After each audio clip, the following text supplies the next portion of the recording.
sostendrá.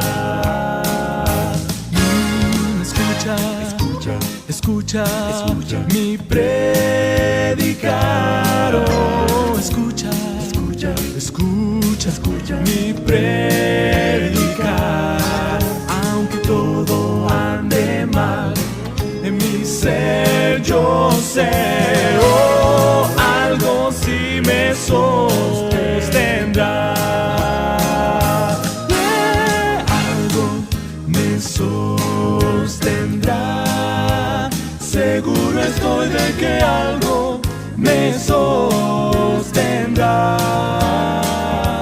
Aunque todo ande mal, en mi ser yo sé, oh, algo me sostendrá.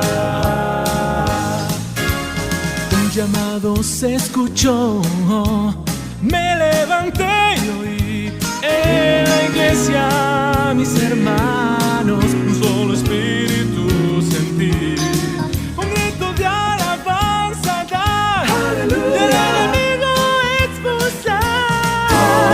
Algo sí me sostendrá,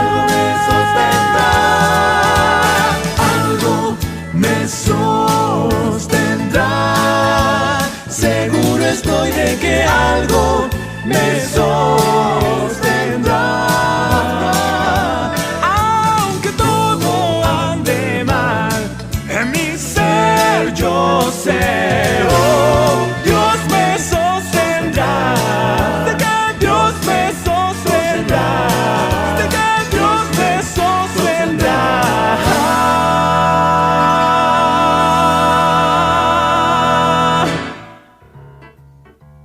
A mí.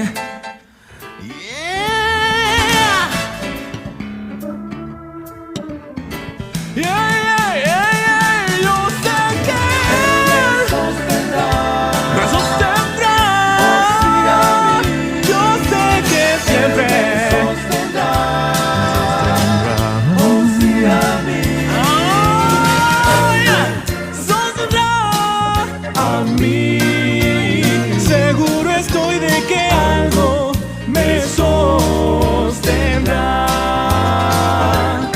Aunque todo ande mal, en mi ser yo sé, oh, Él me sostendrá.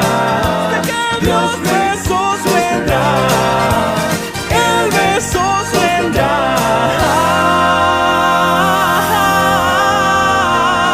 Dios me sostendrá. A mí. Yo sé que Él sostendrá a mí.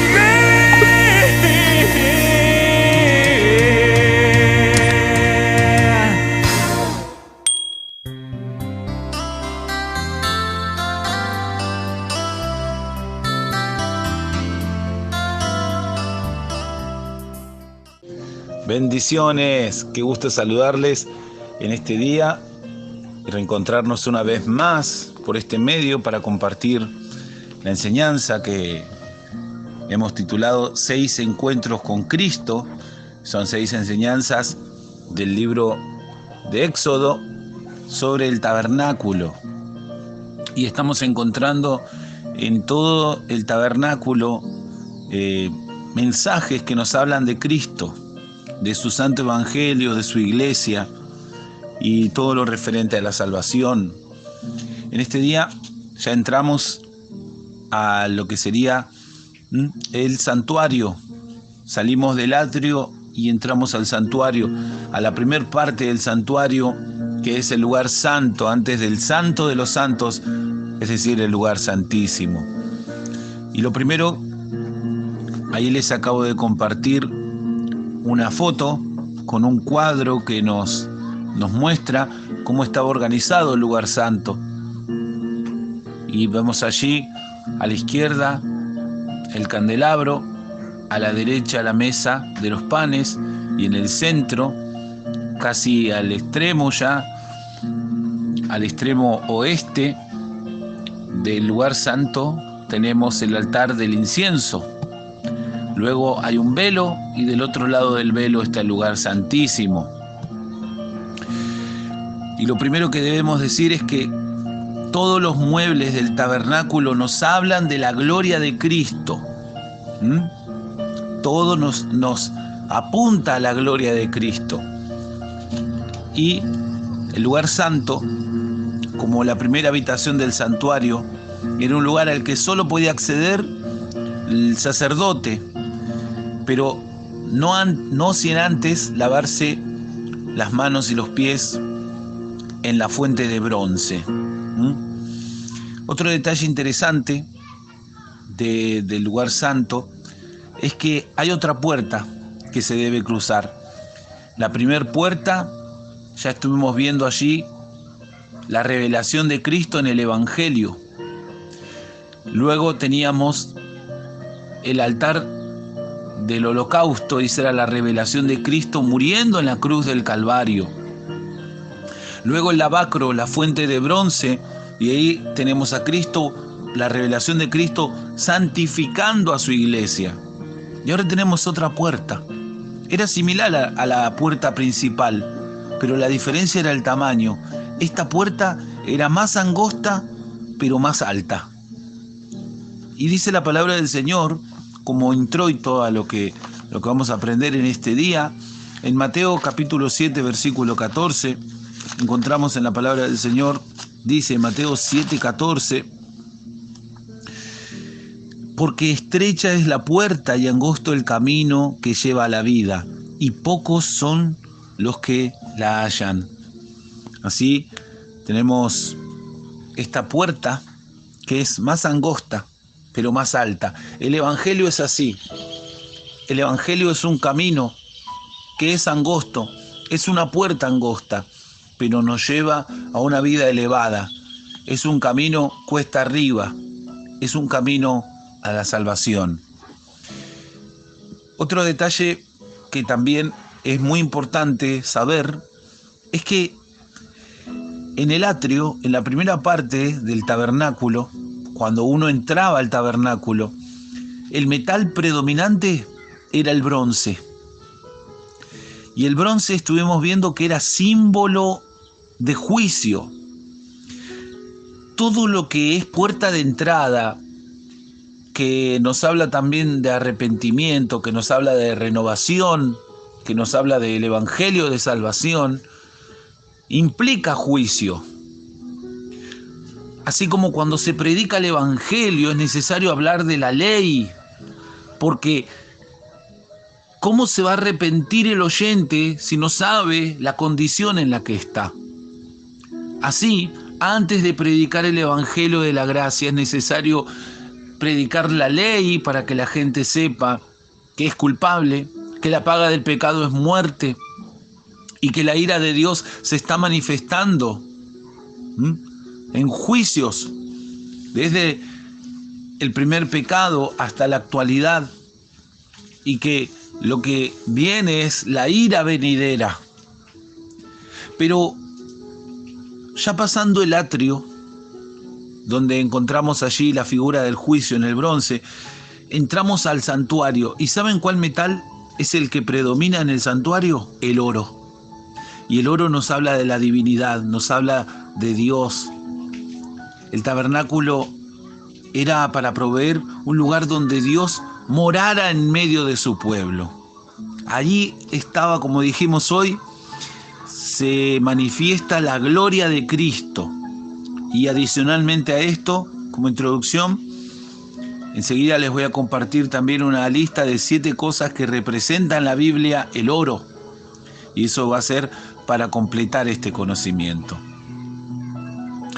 Y para finalizar esta primera parte, nos ubicamos frente al tabernáculo. La puerta principal del tabernáculo estaba al este, al oriente. Uno entraba por esa puerta y se encontraba ¿con qué? Con el altar del holocausto. Luego, después del altar del holocausto, ¿qué había? La fuente que era el lavacro. Entonces inmediatamente estaba el santuario. Entramos por la primer puerta, ¿sí? Es decir, y nos encontramos con el altar del holocausto. Ahora la segunda puerta nos lleva al lugar santo. En la parte sur, lo que vendría a ser la pared sur del santuario, estaba la menora, el candelabro. A la derecha, que sería hacia el norte, estaba la mesa del pan, de los panes. En el frente, casi al final del lugar santo, el altar de oro. Y si seguimos dirigiéndonos hacia el oeste, encontramos el lugar santísimo, donde estaba el arca. Así, la entrada era al este. Al sur tenemos la menora, a la derecha, que sería el norte, tenemos la mesa de los panes, y hacia el oeste seguimos caminando en dirección al lugar santísimo, y antes nos vamos a encontrar el altar de oro. ¿Saben por qué les estoy detallando con el este, el norte, el sur y el oeste? Saben que en la Biblia hay muchas formas en las que encontramos el mensaje de salvación. Por ejemplo, la entrada estaba al este. Génesis capítulo 3, versículo 24, miren lo que dice allí. El este es el oriente en la escritura. Génesis capítulo 3, versículo 24 dice: echó pues fuera al hombre y puso al oriente del Edén, del huerto de Edén, querubines y una espada encendida que se revolvía por todos lados para guardar el camino del árbol de la vida. Cuando Adán y Eva pecan, van al oriente, al este. Luego en el capítulo 4, versículo 16 de Génesis, salió pues Caín delante de Jehová y habitó en tierra de Nod, al oriente del Edén. Nuevamente, luego que mata a Abel, Caín se va al oriente, al este. También podemos encontrar en el capítulo 11 de Génesis, versículo 2, dice Génesis 11, 2: y aconteció que cuando salieron de oriente hallaron una llanura en la tierra de Sinar y se establecieron allí. Los hombres se reúnen para edificar Babel.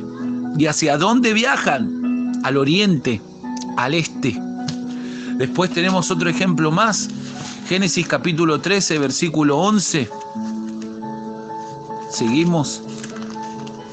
Génesis 13, 11. Dice: entonces Lot escogió para sí toda la llanura del Jordán, y se fue Lot hacia el oriente, y se apartaron el uno del otro. Luego que Lot se separa de Abraham, va al oriente, a Sodoma. ¿Y qué más podemos encontrar del oriente? Cuando el Dios manda juicio sobre su pueblo y el pueblo es llevado a Babilonia, es llevado cautivo al oriente. Al oriente. La puerta está del este hacia el oeste, del oriente. Es decir, nos habla de un retorno, nos habla de volvernos, nos habla de retornar ¿hacia quién? Hacia el Creador. La puerta de entrada, cada puerta va del oriente hacia el oeste. Y eso nos habla del arrepentimiento. Todo el camino, desde la entrada hasta la presencia de Dios, hasta el arca, es desde el oriente hacia el oeste. ¿Saben qué dice la palabra del Señor?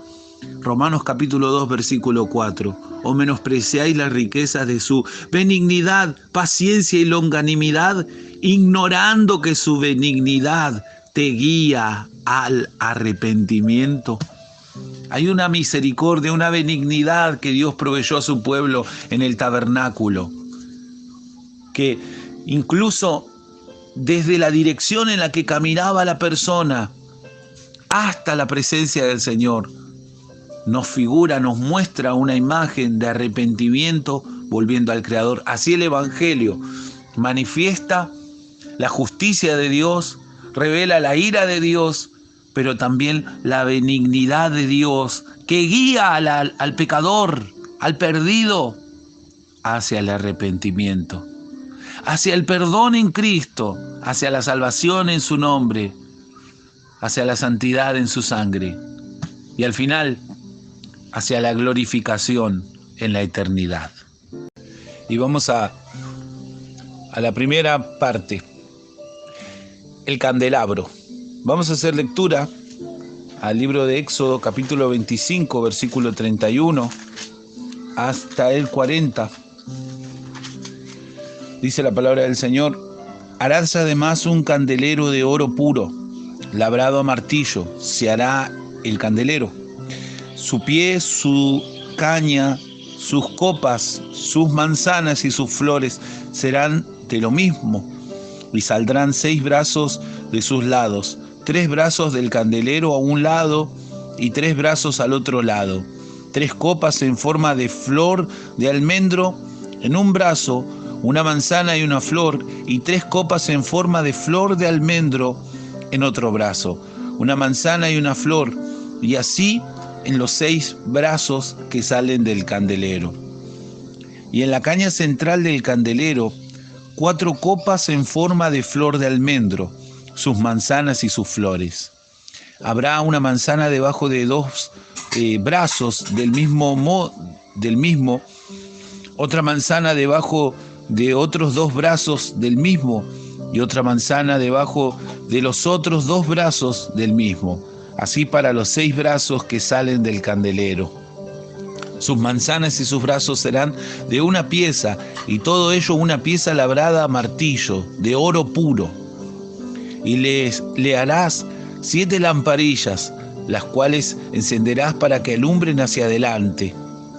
También sus despabiladeras y sus platillos de oro puro. De un talento de oro fino lo harás. Con todos estos utensilios, mira y hazlos conforme al modelo que te ha sido mostrado en el monte. Muy bien, dijimos entonces que a la izquierda del lugar santo encontramos el candelabro. Este candelero en hebreo se llama menorá y tenía 7 ramas en la parte superior. Estaba adornada con flores de almendro y manzanas, y cada una con una lámpara pequeña, y esta lámpara tenía una mecha con la que ardía quemándose con aceite. Estaba hecha entonces de oro sólido y era esculpido de una sola pieza, era hecho a martillazos. Eso nos habla mucho de la sabiduría de Dios, que a veces esta sabiduría viene a base de martillazos, del martillo de la palabra. A medida que somos formados a la imagen de Cristo, la palabra nos va dando forma a partir de esos golpes, de esos martillazos. Ahora, el tabernáculo no tenía ventanas. Toda la luz que había allí en el lugar santo provenía del candelabro. ¿Saben? Jesús es esa lámpara. Jesús es la luz que ilumina. Dice Juan capítulo 1, versículo 9. Dice: aquella luz verdadera que alumbra a todo hombre venía a este mundo. Y dice también el mismo Juan capítulo 8, versículo 12. Dice la palabra del Señor: otra vez Jesús les habló diciendo: yo soy la luz del mundo. El que me sigue no andará en tinieblas, sino que tendrá la luz de la vida. El testimonio de Dios al pueblo de Israel eran sus mandamientos y eran una lámpara, y su ley era su lumbrera. En el Salmo capítulo 119, versículo 105 nos dice esto: y este testimonio era lo que alumbraba el camino del pueblo de Dios. Dice Salmo 119, versículo 105: lámpara es a mis pies tu palabra y lumbrera a mi camino. Y los profetas fueron como los brazos de ese candelabro y ramas de olivo junto a él. Dice Zacarías capítulo 4, versículo 14. Vamos a leer Zacarías capítulo 4, versículo 14, dice: y él dijo: estos son los dos ungidos que están delante del Señor de toda la tierra. Ellos estaban allí, estaba la ley, estaban los profetas dando luz a todo el pueblo. Así era en otro tiempo, como dice Hebreos capítulo 1. Hebreos capítulo 1, versículo 1 y 2 dice: Dios, habiendo hablado muchas veces y de muchas maneras en otro tiempo a los padres por los profetas, en estos postreros días nos ha hablado por el Hijo, a quien constituyó heredero de todo y por quien asimismo hizo el universo. Hoy la iglesia tiene la palabra que brilla en lugares oscuros. Antes estaban los profetas, estaba la ley. Hoy tenemos a Cristo. ¿Y qué más? ¿Y la palabra? Dice 2 de Pedro capítulo 1 versículo 19. Tenemos también la palabra profética más segura, a la cual hacéis bien en estar atentos como una antorcha que alumbra en lugar oscuro, hasta que el día esclarezca y el lucero de la mañana salga en vuestros corazones. ¿Qué tinieblas habría en este mundo sin la palabra? Y gloria a Dios, porque en Cristo, Él es la palabra. En el principio era el verbo era con Dios y el verbo era Dios. Y este verbo se hizo carne. Grande es el misterio de la piedad. Dios se ha manifestado en carne. El candelero estaba hecho según el modelo de las cosas del cielo. Dice el versículo 40, y nos confirma también Hebreos, que Moisés debía seguir el modelo que había visto. Zacarías capítulo 4, versículo 2. Vamos a leer. Zacarías capítulo 4, versículo 2. Dice la palabra: y me dijo: ¿qué ves? Y respondí: he mirado y he aquí un candelabro todo de oro con un depósito encima, y sus 7 lámparas encima del candelabro, y 7 tubos para las lámparas que están encima de él. Saben que Moisés debía seguir el modelo que había visto allí en la presencia de Dios. ¿Y esto qué nos enseña? No había lugar para innovación humana. No había lugar para imaginación de hombre. No era que un artista podía darle un acabado o modificar o interpretar la forma de la lámpara o de algún utensilio, alguna pieza del tabernáculo. No había lugar para imaginación de hombres. Y así debe ser con todo asunto espiritual. Necesitamos seguir la instrucción divina y no apartarnos del modelo que el Señor nos ha dado en su sabiduría. Creo que el gran problema que se vive hoy en la iglesia es que se desplazó la verdad de la palabra de Dios y se la reemplazó por imaginación de hombres. Por eso la Biblia dice que así como va a haber doctrina de demonios, también habrá doctrina de hombres. Dice la palabra del Señor, 1 de Timoteo capítulo 4, versículo 1. 1 de Timoteo capítulo 4, versículo 1, dice la palabra del Señor. Dice la Escritura: pero el Espíritu dice claramente que en los postreros tiempos algunos apostatarán de la fe, escuchando a espíritus engañadores y a doctrinas de demonios. Estos hombres, por decisión propia, caen en engaño, en error, porque han desplazado la sana doctrina, la enseñanza de la palabra, por imaginación de hombre. Y no sé cuántos estarán de acuerdo conmigo que no necesitamos ninguna revelación nueva. Toda revelación que nosotros necesitamos es la que está escrita en la palabra. Este es el fundamento. Como decía la palabra que leíamos hoy, segunda de Pedro 1:19, debemos seguir como una antorcha en la oscuridad esta palabra.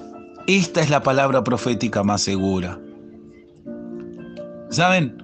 Mentiras hay muchas, como hay muchos caminos que llevan al infierno, pero hay un solo camino a la salvación. Asimismo, hay una sola verdad de Dios y es el que está en la palabra, la verdad de la palabra.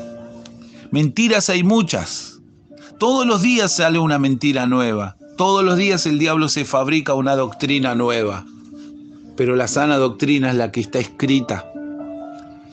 Y no debemos introducir nuestras ideas a la palabra. Porque un 99% de verdad, con un 1% de mentira, es 100% mentira. Así como un vaso de agua, el 99% puede ser limpio. Pero si tomo una pequeña parte de agua, quizás de una zanja, de agua podrida, de suciedad, de agua contaminada o de veneno y lo introduzco allí, ya esa agua queda totalmente contaminada. Como una pequeña mosca muerta cayendo al perfume, echando a perder esa fragancia. Así, en el tabernáculo no había lugar para innovación humana. Se debía seguir el modelo. Así nosotros tenemos un modelo, tenemos una doctrina, y como dice la palabra, ¿no? Una fe, un Señor, un bautismo. Las 7 lámparas, dice Zacarías, capítulo 4, versículo 10. Vamos a leer. Zacarías, capítulo 4, versículo 10 nos dice: porque los que menospreciaron el día de las pequeñeces se alegrarán y verán la plomada en la mano de Zorobabel. Estos 7 son los ojos de Jehová que recorren toda la tierra. Los 7 lámparas, Zacarías 4:10 dice, son los ojos de Jehová. Los 7 candeleros en Apocalipsis capítulo 1. Apocalipsis capítulo 1, versículo 12 al 13 dice: y me volví para ver la voz que hablaba conmigo, y vuelto vi 7 candeleros de oro, y en medio de los 7 candeleros a uno semejante al Hijo del Hombre, vestido de una ropa que le llegaba hasta los pies y ceñido por el pecho con un cinto de oro. Y el capítulo 2, versículo 1 de Apocalipsis, escribe al ángel de la iglesia en Éfeso, el que tiene las 7 estrellas en su diestra, el que anda en medio de los 7 candeleros de oro, dice esto: estos 7 candeleros son las 7 iglesias. Versículo 20 del capítulo 1, el misterio de las 7 estrellas que has visto. Y de los 7 candeleros de oro, las 7 estrellas son los ángeles de las 7 iglesias, y los 7 candeleros que has visto son las 7 iglesias. También tenemos las 7 lámparas en el capítulo 4, versículo 5 de Apocalipsis. Apocalipsis 4:5 dice: y del trono salían relámpagos y truenos y voces, y delante del trono ardían 7 lámparas de fuego, los cuales son los 7 espíritus de Dios. Son los 7 espíritus de Dios que hablan de la totalidad del Espíritu Santo. Y luego, en el capítulo 5, versículo 6, y miré y vi que en medio del trono y de los 4 seres vivientes y en medio de los ancianos estaba en pie un cordero como inmolado, que tenía 7 cuernos y 7 ojos, los cuales son los 7 espíritus de Dios enviados por toda la tierra. El cordero tiene los 7 espíritus. Y el profeta Isaías nos describe qué son estos 7 espíritus. Isaías capítulo 11, versículo 1 y 2, dice la palabra del Señor. Isaías 11, 1 y 2.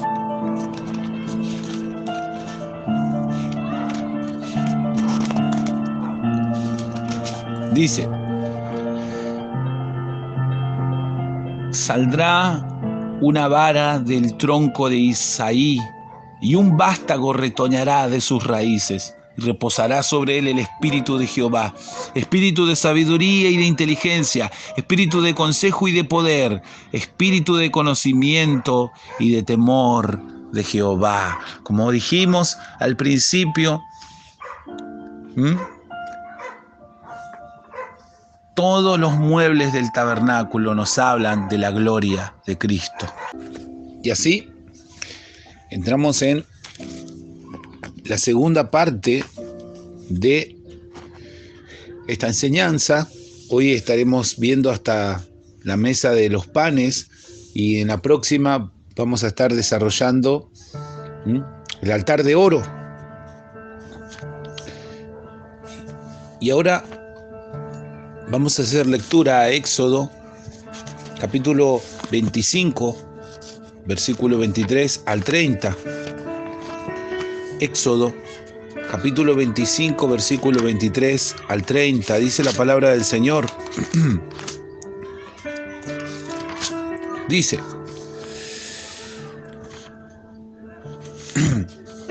harás asimismo una mesa de madera de acacia.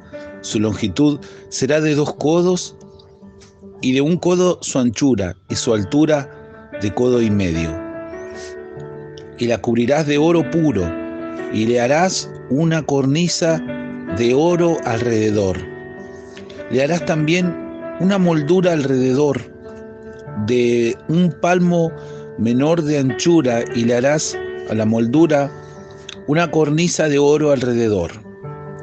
Y le harás 4 anillos de oro, los cuales pondrás en las 4 esquinas que corresponden a sus 4 patas.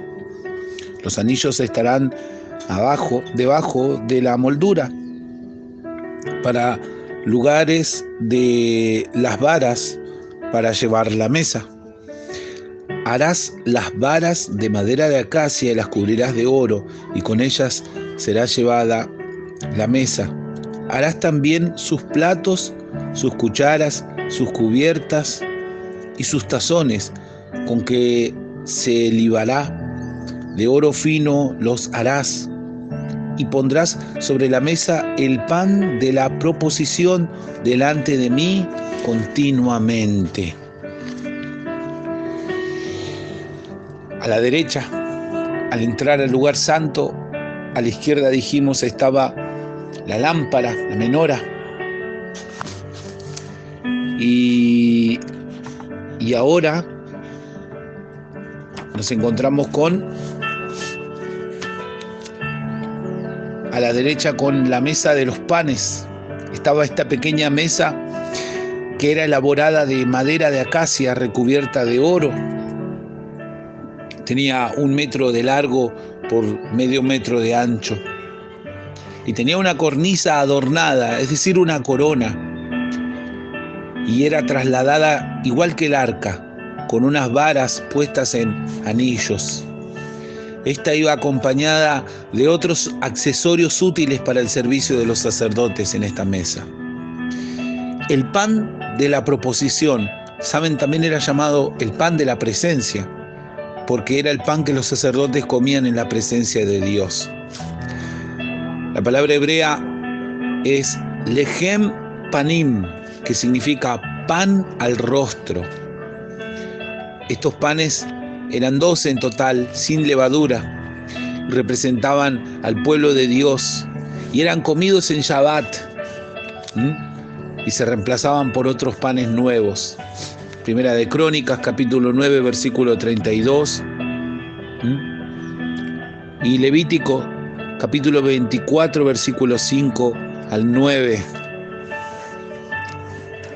El arca del pacto era símbolo de la presencia de Dios. Dios habitando en medio de su pueblo. Y así también estaban estos 12 panes que eran símbolo de la presencia de las 12 tribus de Israel, dedicadas constantemente a Dios. El pan también nos habla de la provisión espiritual que tenemos en la iglesia por medio del Evangelio de Cristo, ya que todos fuimos hechos sacerdotes, como dice la palabra del Señor, real sacerdocio, nación santa, pueblo adquirido por Dios, y Cristo es nuestro pan. En la casa del Padre hay más que suficiente, queridos hermanos. Lucas capítulo 15, versículo 17. Lucas capítulo 15, versículo 17, dice la palabra del Señor. Y volviendo en sí dijo: ¿cuántos jornaleros en la casa de mi Padre tienen abundancia de pan? Y yo aquí perezco de hambre. No pereceremos, porque en la casa de nuestro Padre hay más que suficiente.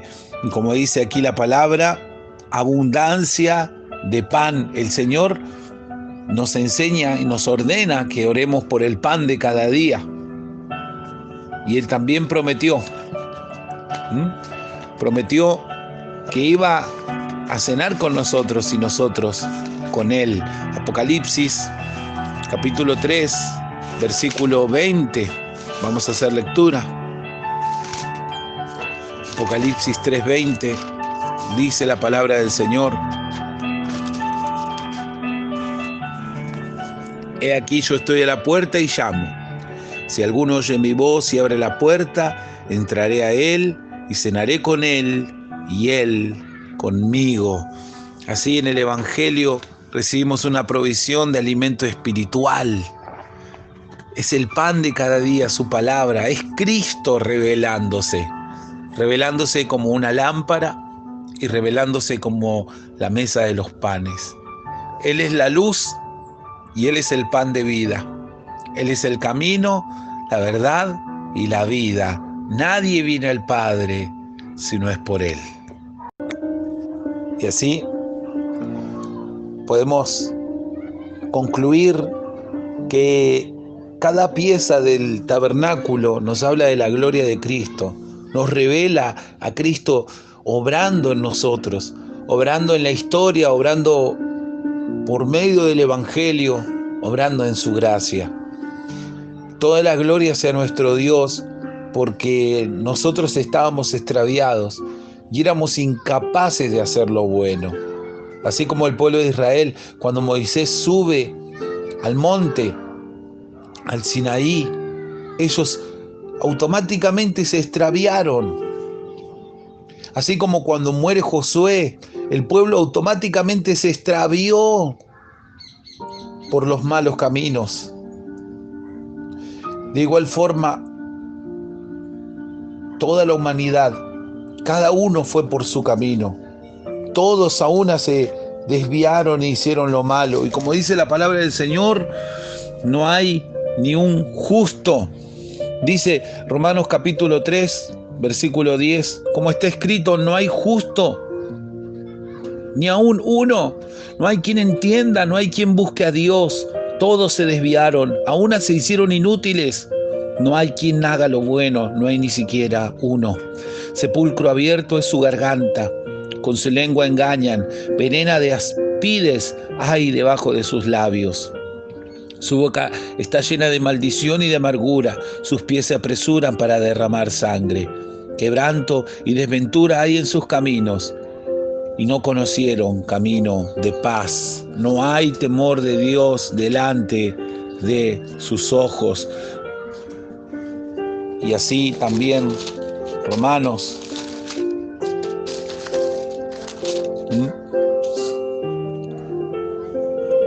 capítulo 5, versículo 6, porque Cristo, cuando aún éramos débiles, a su tiempo murió por los impíos. Ciertamente apenas morirá alguno por un justo, con todo pudiera ser que alguno osara morir por el bueno. Mas Dios muestra su amor para con nosotros en que, siendo aún pecadores, Cristo murió por nosotros. Podemos encontrar toda la revelación de la gloria de Cristo si primero se nos revela la cruz, lo que Él hizo por nosotros cuando estábamos perdidos, muertos en delitos y en pecados. Gracias a Dios. Mañana En la enseñanza de mañana voy a compartirles la última parte del lugar santo, para luego prepararnos para la última enseñanza del lugar santísimo. Gracias a Dios, les pido disculpas porque el día de ayer no pude compartir la enseñanza y gracias por su paciencia. Que Dios los bendiga al pastor también Sánchez y a todos los que componen este precioso grupo. Padre, en el nombre del Señor Jesucristo, te damos gracias por este día de estudio. Gracias por cada hermano y hermana. Bendice cada día más su vida. Ayúdanos a retener tu palabra, a caminar en santidad, a vivir para tu gloria. Te damos gloria porque tú nos alcanzaste con la gracia suficiente, con esa gracia irresistible, con ese llamado eficaz para que seamos justificados, para que vivamos una vida en santidad, dándote gloria y honra por amor de tu nombre. Te damos gracias en el nombre del Señor Jesucristo y te rogamos que nos ayudes a retener tu palabra, a atesorarla y a ponerla en práctica. En el nombre de Jesús. Amén.